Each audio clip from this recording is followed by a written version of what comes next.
ఎవరైనా వారి జీవితంలో ఏదైనా కొత్తగా చెయ్యాలి అనుకున్నప్పుడు కొంచెం భయపడటం సహజం. భయం ఎందుకంటే ఒకవేళ నేను విఫలమైతే ఎలా అని, ఎవరు ఏమనుకుంటారో, ఎవరైనా నన్ను వెక్కిరిస్తారేమో అని. ఒకవేళ నేను నా అభిప్రాయం చెప్పాలంటే ఏవైనా సవాళ్లను ఎదిరించాల్సి వస్తే ఏమాత్రం భయపడకండి.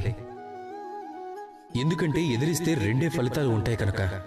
మొదటి ఫలితం తమరు విజయం సాధించడం, రెండవ ఫలితం తమరు ఓడిపోవటం. ఒకవేళ తమరు గెలిచినట్లయితే తమరే అందరికీ నేతృత్వం వహిస్తారు. ఒకవేళ తమరు ఓడిపోయినప్పటికీ తమరికి ఎంతో అనుభవం వస్తుంది, ముందు తరాల వారికి మార్గదర్శనం చేయొచ్చు.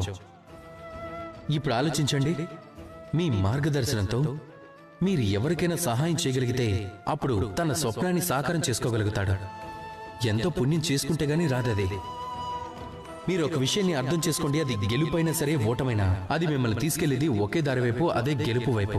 కనుక మీ దృష్టికోణాన్ని స్వచ్ఛంగా ఉంచుకోండి. అలానే మీ సవాళ్ల పరిధిని తగ్గించుకోకండి, ఆ పరిధిని అతిక్రమించండి. అవి మీ వ్యక్తిత్వాన్ని విస్తృతపరుస్తాయి, మిమ్మల్ని శక్తివంతంగా మారుస్తాయి. అందరూ నాతో ప్రేమగా చెప్పండి, రాధాకృష్ణ.